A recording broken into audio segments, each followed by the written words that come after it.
Soldados.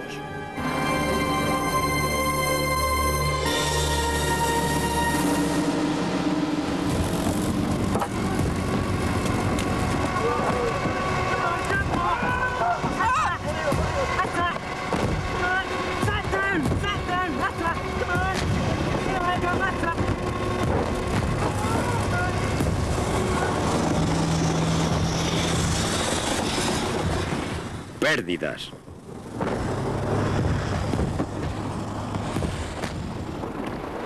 $14.000 hombres en posiciones bien pertrechadas fueron rebasados por un magnífico batallón de 600 paracaidistas. En mi opinión, esta es una de las más brillantes y valerosas acciones de batallón que se ha llevado a cabo desde el fin de la Segunda Guerra Mundial. Todos nosotros, en las Fuerzas Armadas, saludamos al segundo de paracaidismo. Lieutenant Colonel Jones, Captain Wood, Captain James, Lieutenant Barry, Corporal Hardman, Corporal Sullivan, Corporal Fryer, Lance Corporal Thorpe, Lance Corporal Smith, Lance Corporal Bingley, Private Holman Smith, Private Fletcher, Private Illingsworth, Private Meakin, Private Dixon, Lieutenant Nunn, Corporal Melia. Ashes to ashes, dust to dust. La guerra exige un fuerte precio a los soldados que toman parte en ella. Heridas y muerte son la moneda de la batalla. Y este suelo que ahora estoy pisando, Steinkot, cementerio de la Primera Guerra Mundial en Bélgica, probablemente ha visto más de esa atroz moneda que cualquier otro punto de la faz del planeta. En la Primera Guerra Mundial murieron 1 millón de soldados del Imperio Británico, sobre 1.250.000 de franceses y casi 2 millones de alemanes. En la Segunda, los alemanes perdieron 2 millones en el frente oriental y los rusos 20 millones, militares y civiles. La muerte a esta escala es difícil de comprender. Pero cada una de esas tumbas, y hay cerca de 12.000 solo en este cementerio, representa un soldado muerto.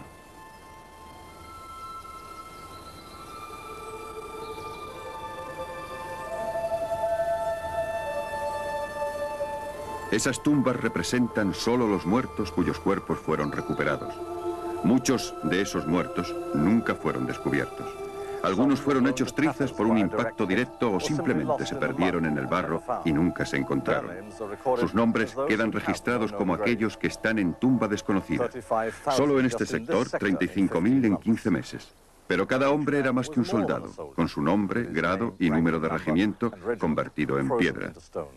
Fue un hijo, un padre, un individuo cuya pérdida esparció sus ondas de angustia más allá de este lugar. Este es, y siempre ha sido, un precio humano de la guerra.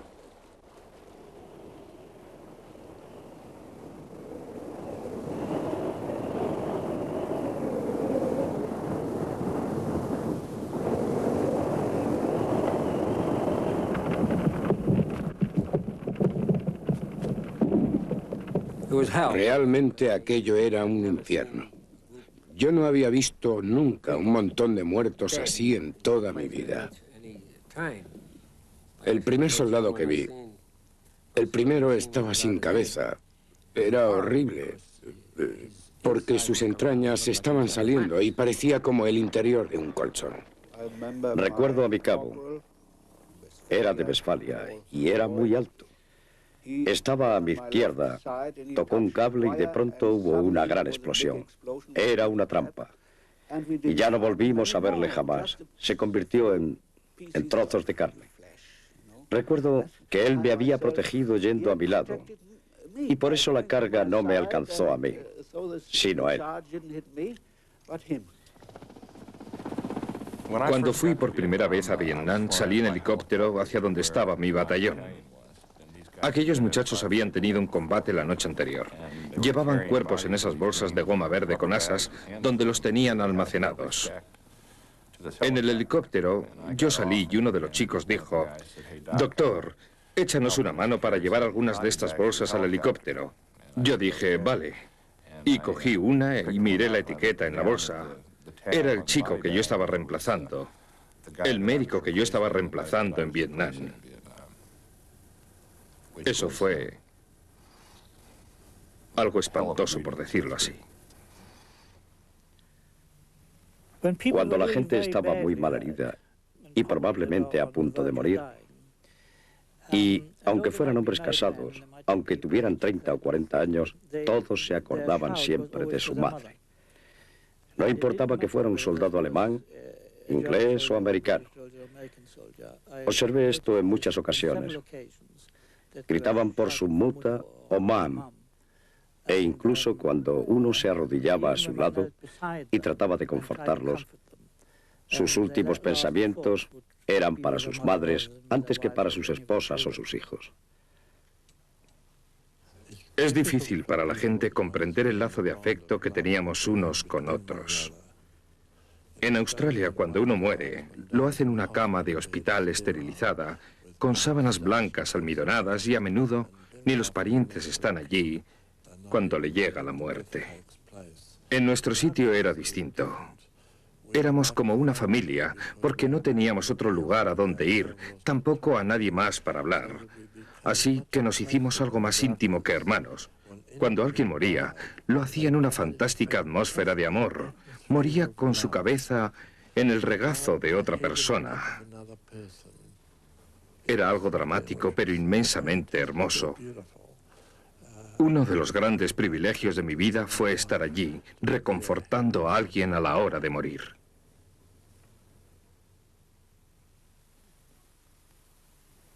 Te preguntabas por qué no eras tú. Esto no es que solo ocurriera una vez, sino que ocurría siempre. Cuando la metralla explotaba por encima y bajaba como pasteles calientes, tú estabas allí, quieto. Nos mirábamos unos a otros, nadie decía nada, pero todos pensaban lo mismo. Yo me pregunté cuántos quedaríamos. Era como la suerte en la lotería.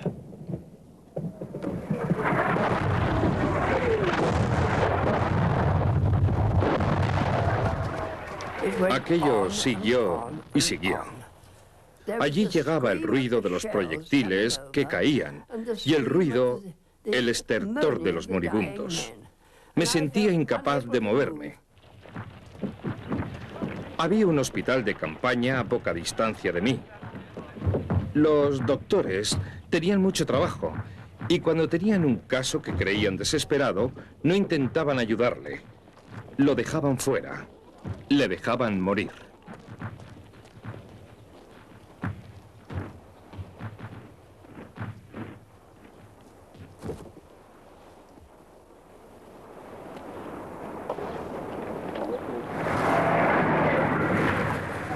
Aparte de la muerte, los soldados pueden sufrir otros horribles destinos.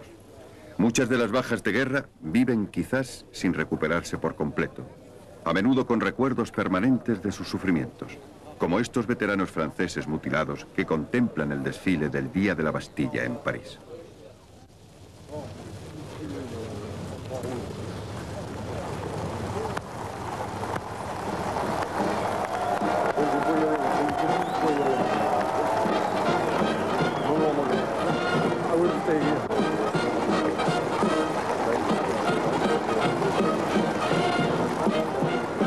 A cierto nivel, esta escena subraya la curiosa paradoja de la guerra. Lisiados veteranos contemplando desfilar a sanos y jóvenes soldados. A otro nivel, ilustra el cuidado que hoy los ejércitos tienen con sus heridos. A menos que un soldado no crea que se hará todo lo posible si se convierte en una baja, su moral sufrirá.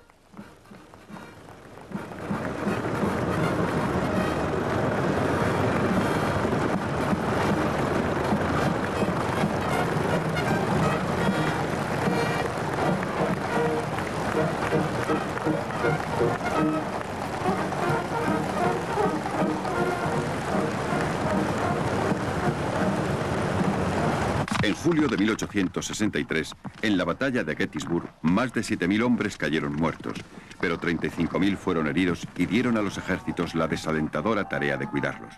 Algunos fueron llevados a hospitales improvisados en las iglesias de los pueblos. Se pusieron tableros sobre los bancos y los heridos fueron apilados allí como sardinas en lata. Una enfermera describió cómo al entrar por el pasillo le pareció estar cubierta hasta la cintura por un mar de angustia. Aquellos heridos fueron más afortunados que otros. Muchos yacían en los campos donde habían caído. 5 días después de la batalla, las ambulancias seguían llevando heridos. En la Guerra de Secesión, como en todos los primeros conflictos, la enfermedad fue el mayor asesino. Pero aún así, en el bando de la Unión, más de 250.000 de soldados recibió serias heridas causadas por arma de fuego.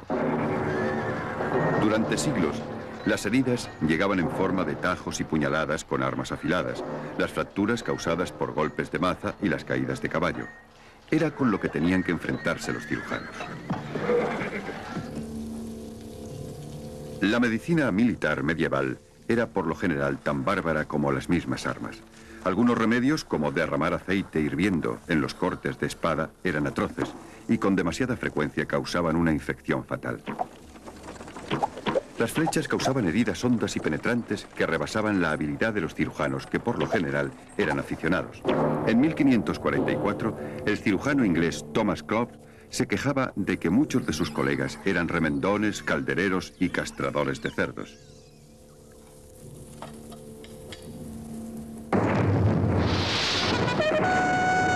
La pólvora trajo con ella otra diversidad de lesiones, desde heridas causadas por las pesadas balas de plomo de los mosquetes hasta piernas destrozadas por la metralla. Los cirujanos eran más hábiles que sus antecesores, sin embargo, sus remedios seguían siendo primitivos e incluso si el paciente sobrevivía a la operación, era probable que después muriera de infección.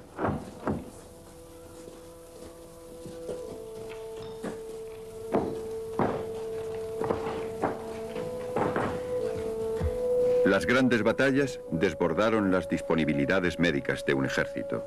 Incluso si un hombre era llevado fuera del campo por sus compañeros, podía yacer durante horas en un atestado hospital de campaña antes de que un agotado cirujano pudiera operarle en una mesa ya resbaladiza por la sangre de otros.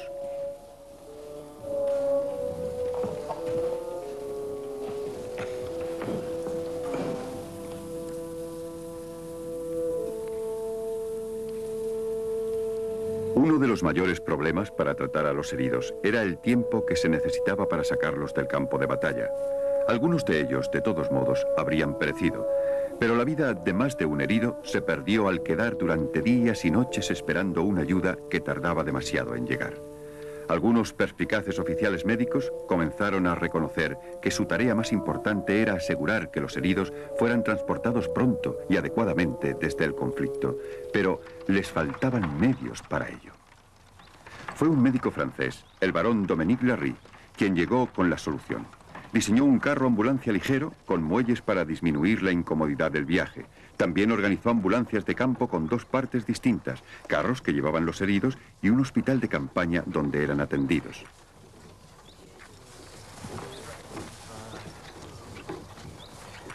La amputación era el gran recurso de los cirujanos de la época.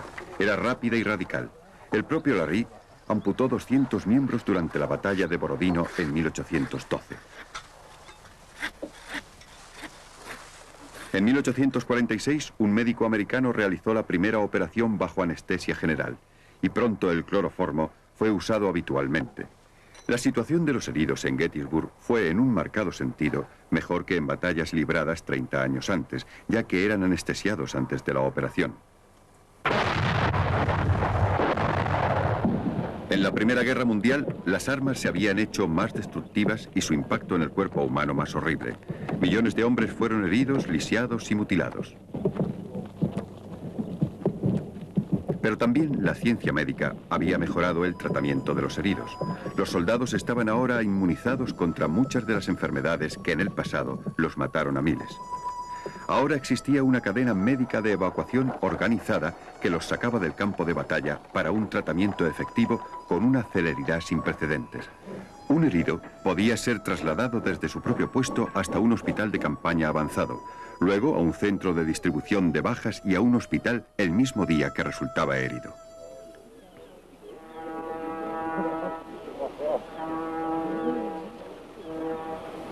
Los recientes antisépticos e incluso las transfusiones de sangre a gran escala incrementaron enormemente la oportunidad de sobrevivir. Leslie Walkington pasó por una típica experiencia. Llegó la señal y empezamos. Yo no diría que fue una carga. Fue más un revoltijo sobre cada elevación del suelo donde caíamos y nos parábamos. Al fin llegamos a la segunda línea alemana y pusieron una barrera.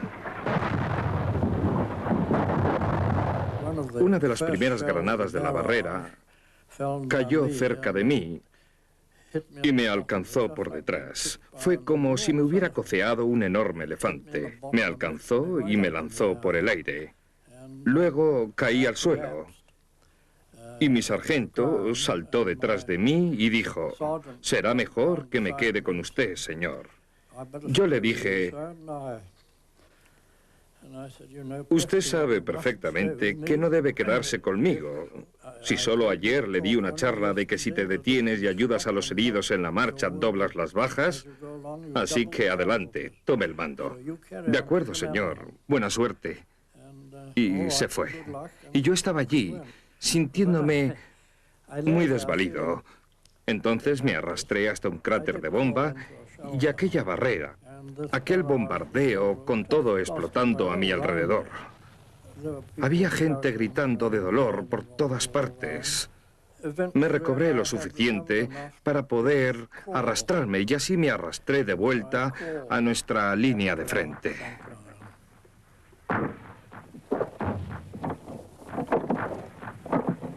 Entonces me llevaron en camilla derecho y pre, y por fin a un bendito tren ambulancia con enfermeras de verdad, con preciosos uniformes limpios. Era una bendición.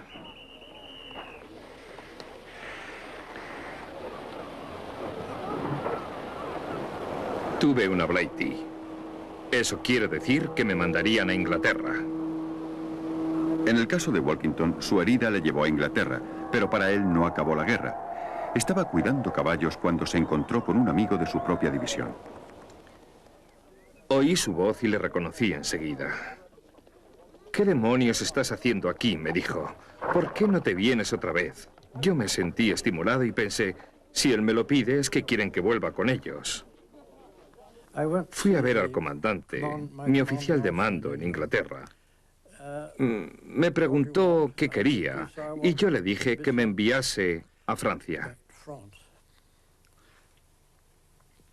Aquello me costó lágrimas.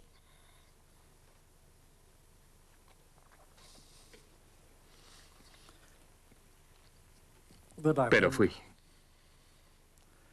Y me reuní con mi viejo amigo y pasamos el día del armisticio juntos.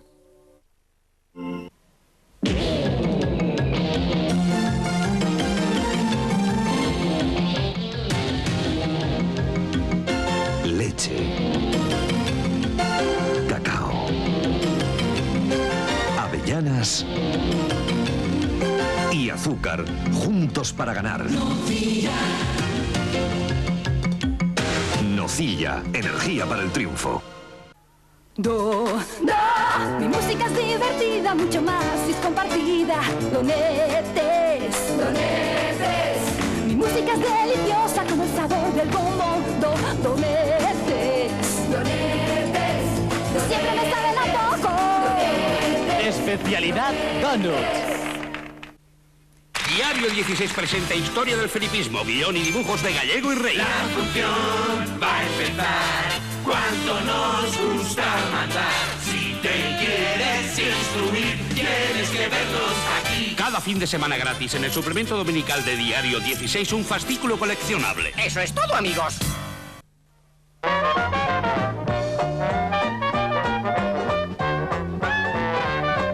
Caramelo Respiral. De mentol y eucalipto, doblemente refrescante. Respiral a pleno pulmón. Hoy no es tu día, necesitas una mano para ganar. Toma Bollicao, Bollicao, tú lo puedes lograr. Con Bollicao tú vas a mejorar. Con Bollicao, amigo, sobra fuerza para ganar. Bollicao, una mano para ganar. Soy un león feroz. Soy un cocodrilo del Tudor. Soy un elefante sabio. Soy un gorila muy fuerte. Petit Suisse Danone te da vitaminas, calcio, fósforo y proteínas. Petit Suisse Danone. En proteínas alimenta como un bistec. Y es de Danone.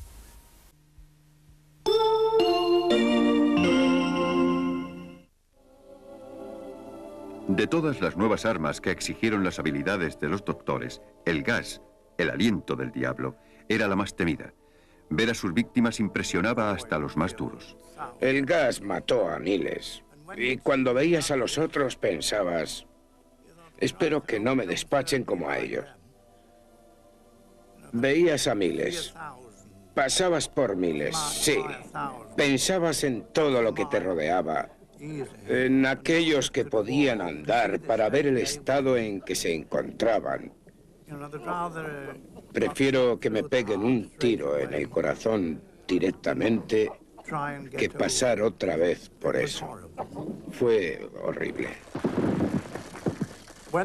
Cuando llegó el gas y corríamos hacia allí, uno sugirió atarse un pañuelo mojado sobre la boca y la nariz. Y entonces nuestro oficial Topper Brown dijo que no serviría de nada, que era gas, clorina, ese producto amarillo. El único antídoto que conocíamos era el amoníaco. Pero como no teníamos amoníaco y lo más parecido que podíamos conseguir era orina, eso fue lo que empleamos.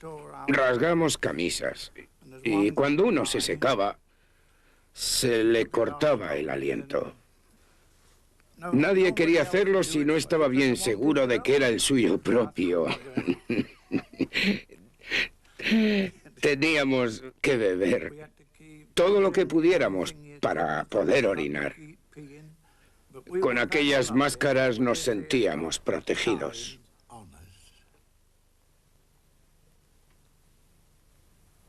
Era muy molesto. No podías tocarte la cara. No podías comer. Recuerdo que cuando llegué al hospital, me metieron en la sala de gaseados. Enseguida sabes que estás en una sala de gaseados a causa de la solución salina. Era evidente. Las quemaduras, en algunos de ellos eran terribles.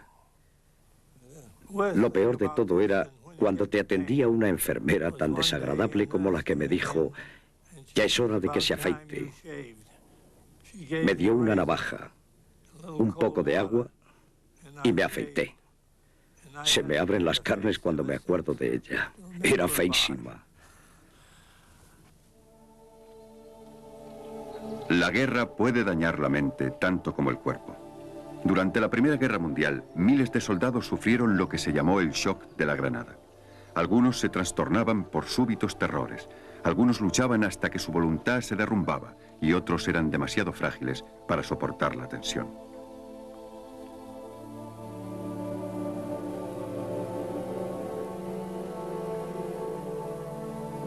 Los médicos han abandonado ese término y ahora hablan de shock de batalla y agotamiento de combate.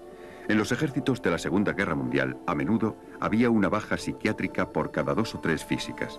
Muchos habían visto demasiada sangre y estaban psicológicamente destrozados. El tratamiento de las bajas psiquiátricas mejora gradualmente. Ahora es posible que reposen, sean rehabilitados y devueltos a sus unidades en unos días. No todos son tan afortunados. En algunos, las cicatrices de la batalla nunca se cierran.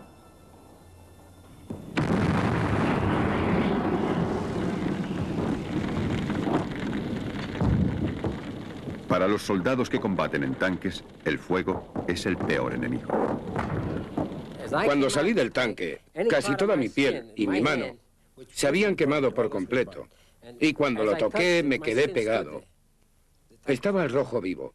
Y cuando me moví, mi piel se quedó pegada en el tanque. Mi cara quemada por haberse rozado con el tanque. El tanque estaba al rojo. Fue la causa de todo. Me pusieron mucha grasa por todo el cuerpo. Vaselina y esas cosas. Y después con una máquina empezaron a quitarme la piel por todo el cuerpo, solo piel. Una continua tortura. No había alivio para el dolor. Me inyectaron, pero nada. Era como si tuviera el cuerpo en una brasa o metido en las llamas de una lumbre. Imagínese un cuerpo en esas condiciones. Es horrible. No pasa ni un momento en el que no tengas dolor. Créame. Estábamos subiendo por la colina. El tanque de cabeza estaba allí.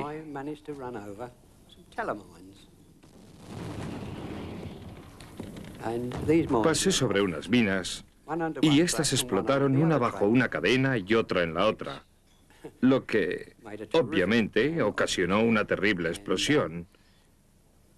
Y mi casco metálico saltó, mi boina saltó, los auriculares fueron arrancados, la piel de mi cara se desprendió y colgaba como si tuviera barba, y mi pelo se quemó. Tomó un color marrón y al tocármelo con la mano se cayó todo de una vez. Y mis manos y brazos también estaban quemados. Al principio realmente no sientes nada. Creo que es lo súbito del hecho de que estás quemado. La piel parece insensible y los sentidos parecen entumecidos.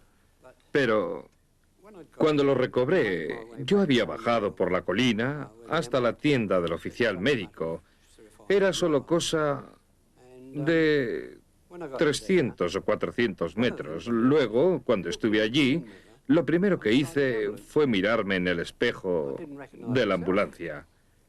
No me reconocí a mí mismo, así que cuando luego el cabo de Sanidad Militar, que era amigo mío, me echó un vistazo y dijo: ¿quién eres tú? ¿Cuál es tu nombre? ¿Cuál es tu número? Y entonces yo le dije: ¿no me reconoces? Soy el sargento Henry Dixon.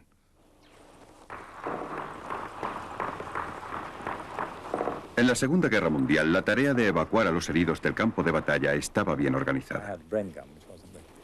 Yo llevaba una ametralladora Bren, que no es la mejor de las armas para llevar en una patrulla. Apreté el gatillo, pero no funcionó porque obviamente la recámara estaba muy sucia. Y un alemán me disparó con una Smaika, una pistola automática, una muy parecida a la Sten. Me disparó a las piernas. Y luego las dos patrullas, o lo que quedaba de ellas, en una especie de retirada relámpago, volvieron a sus posiciones. Y yo pensé que me iba a quedar allí. Pero un hombre, un amigo mío, un hombre llamado Gordon Roney, que era cabo, cogió del brazo al oficial. Él ya se estaba retirando y le dijo: vamos, cojámoslo, y así los dos me sacaron.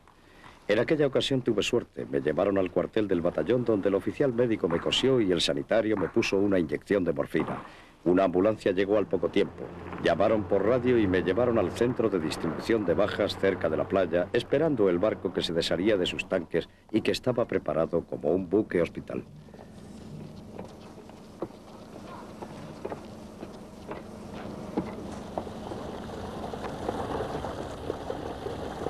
El poder aéreo transformó la evacuación de bajas.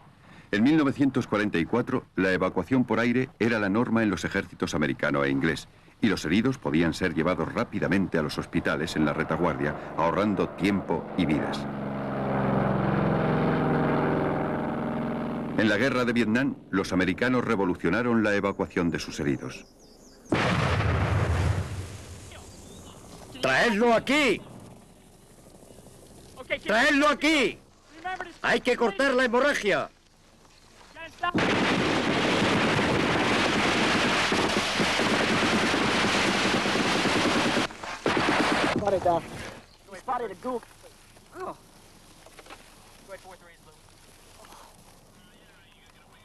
Oh, man. Wait one. We'll get this man out first. Yeah.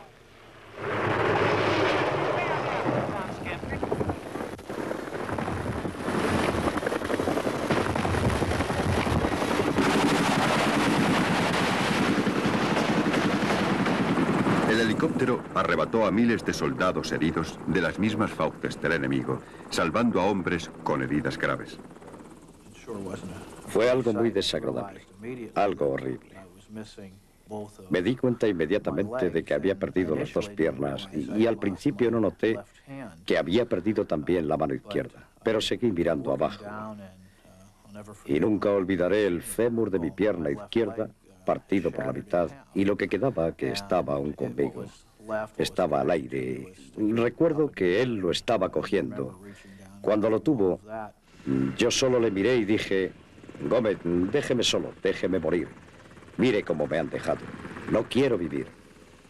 Él se inclinó, me abofeteó y me dijo que tenía familia, que tenía mucha vida por delante. Y en ese momento comprendí que podía hacerlo. Después de Gómez, llegó el médico. Estaba preparándose para ponerme una inyección de morfina, lo que al fin hizo. Eso fue incluso gracioso. Se puso al lado de mi brazo bueno y yo podía ver a aquel individuo, Doc Hayes, que estaba tratando de ponerme una inyección de morfina. Estaba muy nervioso. Recuerdo que le miré y estaba listo. Tenía la inyección en la mano, con aguja y todo. La aguja se movía como una máquina de coser que se hubiera vuelto loca. Y yo entonces le dije: por amor de Dios, no me corte el otro brazo. Recuerdo que lo extendí y que realmente tuve que cogerle el suyo para ayudarle a calmarse, a que pudiera ponerme la inyección, para ayudarme a eliminar el dolor. Los soldados de patrulla saben que si son heridos, un helicóptero les llevará a la mesa de operaciones sin pérdida de tiempo. Esta pronta atención médica significa que solo el 1% de los heridos muere después de llegar al hospital. Una bala me dio en el muslo. Sentí como si me hubieran apuñalado con un atizador al rojo vivo. Como si me hubiera entrado fuego en la pierna. Era una sensación horrible. Recuerdo que era en la parte trasera de la pierna derecha. Yo pensé, si aún puedo estar de pie, voy a estar de pie y seguiré en pie. Tenía rotos varios huesos, pero podría aguantar. Un segundo disparo me alcanzó y entonces ya no fui capaz de seguir de pie. Era una masa de sangre. Pensaba entonces que me cortarían la pierna. El dolor era increíble. Dolía como nada me había dolido antes. Recuerdo que me dieron mucha morfina y muchas medicinas y el dolor desapareció. Recuerdo que me desperté en un hospital. El doctor me hablaba. No oí todo lo que me decía, no oí nada de lo que decía, pero me desperté en el momento que dijo: tenemos que mandarle de vuelta a los Estados Unidos. No oí nada más. Esas eran las palabras que yo quería oír. En las Malvinas se esperaba que los soldados de la línea del frente cuidaran a los heridos en el campo de batalla hasta que las bajas fueran transportadas al hospital de campaña de Hayes Bay. Los hombres aceptaron que si caían tendrían que arreglárselas por sí mismos hasta que fuera tomado el objetivo. Este sería combatido y asegurado, y luego sus amigos volverían a por ellos. Así que el acento inicial estaba puesto en la autoayuda. Cada hombre llevaba un equipo de primeros auxilios y morfina y alguna idea de lo que había que hacer.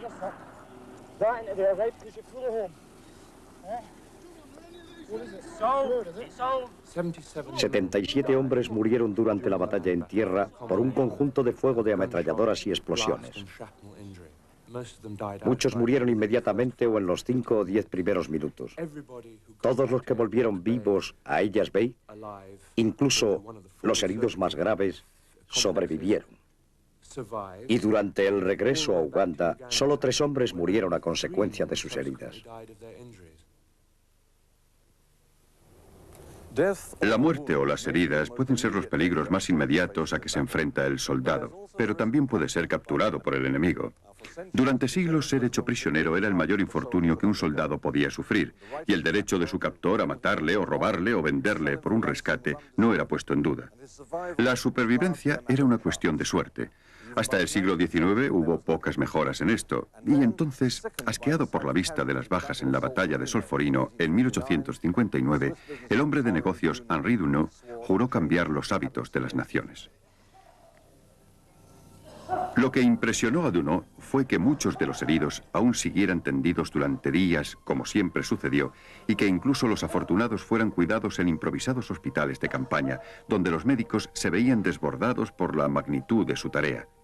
La campaña llevó a la Convención de Ginebra y a la subsiguiente fundación de la Cruz Roja, una organización de no combatientes que trataba a los heridos de ambos bandos sin distinción.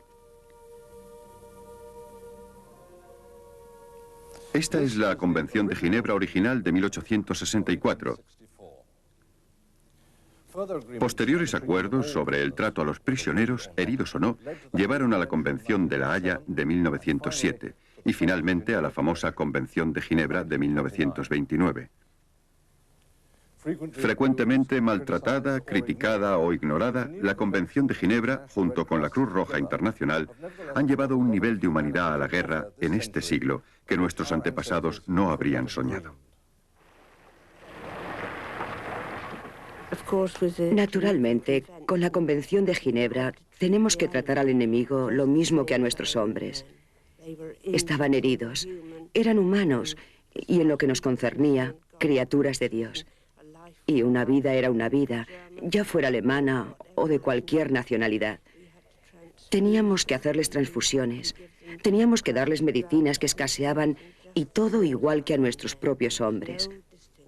No se hacía ninguna distinción en lo que a nosotros concernía. Al estar formada, te das cuenta de que un paciente es un paciente y siempre lo será. Y eso ha de ser lo primero. Si alguna vez te apartas de ese camino que tienes marcado, no creo que puedas hacer mucho bien a la humanidad. Esa actitud fue probada cuando un piloto de Skyhawk fue derribado atacando uno de nuestros barcos. Se rompió la pierna cuando saltó del avión. Lo trajimos y le curamos. Y nuestra mayor ansiedad era que la esposa y los hijos del teniente primero Ricardo Luchero, allá en Córdoba, escucharan tan pronto fuera posible que había sobrevivido. Era nuestra mayor preocupación. Ese hombre ahora ha vuelto a la carlinga de un Skyhawk. Le deseo suerte y sé que está agradecido por el modo en que le cuidamos. Pero la dureza de algunos conflictos hace que la Convención de Ginebra sea ignorada. En una ocasión traté con el enemigo. Y es una historia trágica porque me enseñó mucho sobre la deshumanización que tiene lugar en ese ambiente. Muy distinto. Yo estuve allí 2 semanas y un soldado enemigo había sido herido en la mandíbula. Era necesario operarle. Después de dar mi diagnóstico, me decidí a hacerle una traqueotomía, la cual le habría hecho más fácil respirar y sobrevivir. Mi jefe, médico, en el momento en que estaba haciendo la traqueotomía, me dijo, déjeme acabarla. Yo le dije, ya está casi hecha. Y él dijo, yo la acabaré. Y sacó un cuchillo de caza y le cortó el cuello de lado a lado. Yo le miré y dije, ¿por qué? Y me dijo, sabrá por qué cuando lleve aquí 13 meses. Y se fue. Lo triste es que lo comprendí 6 meses más tarde. Hay también 2 caras en el trato a los prisioneros sanos. Algunas veces, cuando captor y prisioneros no están ampliamente separados por raza, cultura o ideología, se relacionan de soldado a soldado, conscientes de haber compartido un peligro común. Hay chispazos de camaradería e incluso de humor. Estos alemanes de la Primera Guerra Mundial están siendo privados de los botones de sus pantalones para impedirles escapar. Es difícil correr cuando tienes que sujetarte los pantalones. Durante la Segunda Guerra Mundial, en la lucha entre alemanes y aliados, hubo ocasionales lapsus y los prisioneros fueron maltratados después de su captura. Pero por lo general los prisioneros fueron tratados con firmeza, pero correctamente. El mismo acto de registrar a un soldado enemigo, requisándole sus cigarrillos, fotografías y libreta de paga, en cierto modo confirmaba que era un hombre como cualquier otro, pero que llevaba un uniforme diferente. Los alemanes trataban a su enemigo de un modo distinto en el frente oriental. Los prisioneros rusos, tomados por cientos de miles en 1941 y 42, fueron llevados como ganado a Alemania para trabajar como esclavos. La mitad de estos hombres pereció por agotamiento, brutalidad, hambre o simplemente abandono. Los alemanes veían a los rusos no como soldados o civiles, sino como untamensens, una forma de vida inferior no merecedora de una consideración humana normal. Sabían que estábamos en retirada y nos estábamos yendo de allí e hicieron unas cuantas cosas que no se habrían atrevido a hacer cuando nosotros avanzábamos. Cuando avanzábamos sabían que si hubieran matado a un soldado alemán habríamos aplastado a todo el pueblo. Unos cuantos soldados fueron asesinados en la retirada y nosotros no tuvimos tiempo para hacer ninguna atrocidad, como de otro modo seguramente habríamos hecho. Y lo decimos con vergüenza. Las atrocidades cometidas por los alemanes en las zonas ocupadas trajeron su inevitable réplica. Las cartas se habían cambiado. Casi la mitad de los alemanes capturados en el frente oriental nunca volvió a casa. Algunos de ellos se agotaron en campos prisión hasta 1955. Los prisioneros aliados en manos japonesas no lo pasaron mejor. El código marcial japonés del Bushido hacía hincapié en que ningún soldado debe permitir ser capturado, así que despreciaban a todos los prisioneros. En el infame ferrocarril de la muerte de Tailandia, los prisioneros trabajaban largas horas en un clima agotador y fueron presa de las enfermedades tropicales y del sadismo de algunos de sus guardianes. Durante la guerra de Vietnam, muchos de los prisioneros tomados por los norvietnamitas eran aviadores americanos, derribados en misiones sobre el norte. Sus padecimientos comenzaban con la humillación de un desfile ante una población hostil.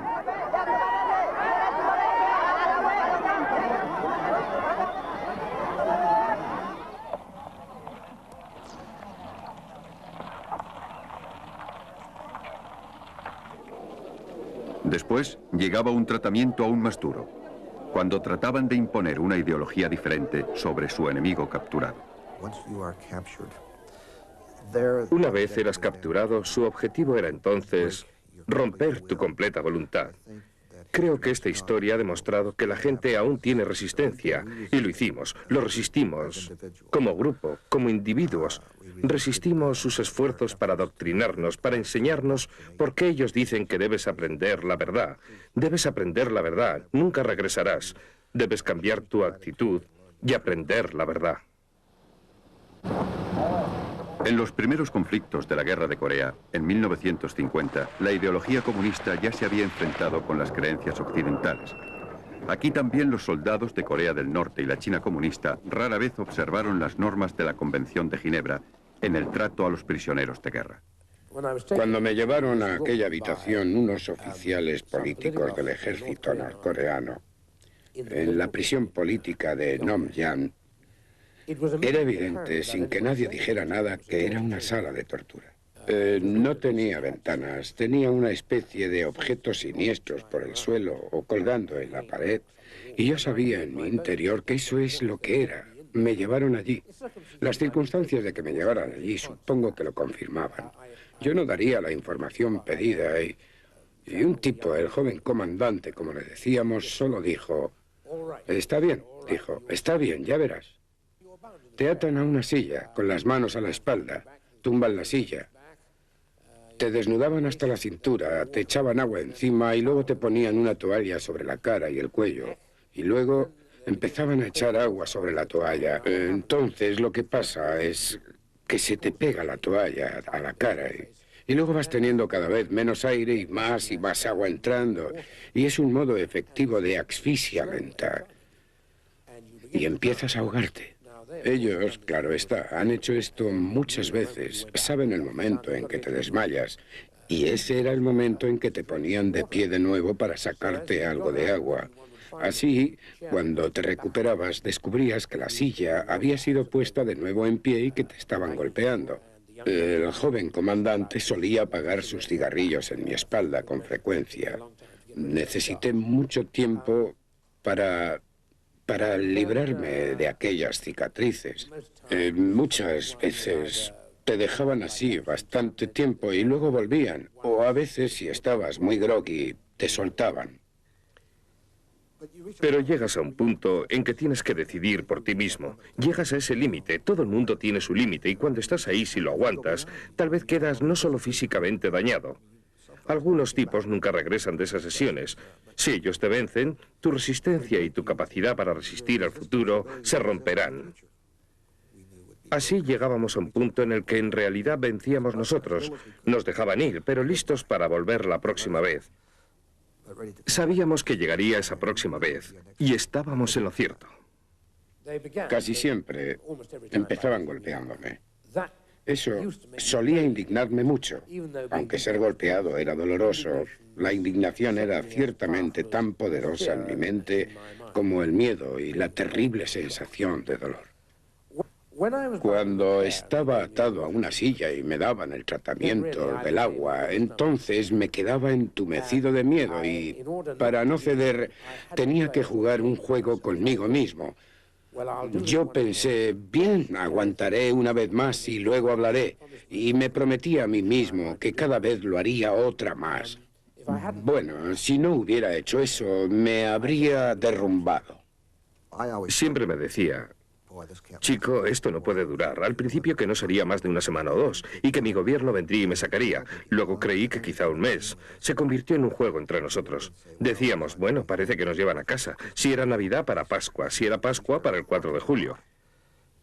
Si era el 4 de julio, nuestro lema era en casa para el Día de Acción de Gracias. Y cuando estábamos en septiembre, para octubre. Bueno, quizá Año Nuevo y Navidad. Navidad y Año Nuevo, pero nunca más de 6 meses más tarde. Tienes que mantener ese ánimo. Si hubiera sabido que serían 8 años y medio, no sé qué hubiera hecho. ¿Le dijeron que iban a fusilarle? Eso era un alivio, porque temía volver a la cámara de tortura. Eso sería rápido. El pensamiento que cruzó mi mente cuando salí con aquel pelotón de fusilamiento y el capitán, que había sido uno de los que me torturaron, pensé, espero que informen a mi gobierno para que mi mujer cobre mi pensión. Y salimos. Yo estaba preparado en aquel espléndido día de otoño. Cielo azul, nubes blancas, mucho sol, bastante caluroso para Corea del Norte. Estaba preparado para ser atado a un poste o a que me pusieran una pistola en la cabeza y disparasen. Esto sería menos doloroso para mí que volver a la tortura. Creo que el periodo más duro fue cuando me llamaron aquella Navidad. El que interrogaba al comandante del campo dijo, Álvarez, tengo una carta de su madre. Su esposa le ha dejado y se ha casado con otro hombre. Durante años estuve colgado por eso y así fue. Yo leí esa carta y era aplastante. Los inventos en medicina pueden a veces suavizar los peores aspectos de la guerra, pero nada puede ocultar definitivamente su esencial inhumanidad o el brutal efecto de las armas modernas. Estos iraníes están experimentando los terribles síntomas de la guerra química, aunque estuviera puesta fuera de la ley por otra convención de Ginebra hace 60 años. Si estos son los resultados de la llamada guerra convencional, ¿qué horrores seguirán al impacto de una bomba nuclear?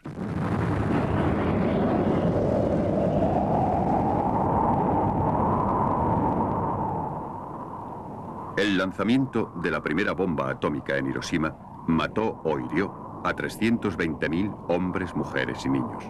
40 años después, aún muere gente por sus efectos. En la guerra total, no solo son los soldados quienes se enfrentan a los riesgos de la batalla. Los ejércitos de hoy se entrenan para sobrevivir incluso al inimaginable impacto de las armas de mañana. Interpretan un guión que se atreve a contemplar las consecuencias de un campo de batalla nuclear.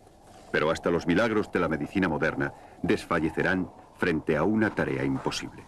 Quizás las perspectivas de bajas y sufrimiento, a una escala que empequeñece la destrucción de las 2 guerras mundiales, pueda comenzar a lograr lo que ninguna de las convenciones de Ginebra logró jamás: la puesta fuera de la ley de la propia guerra.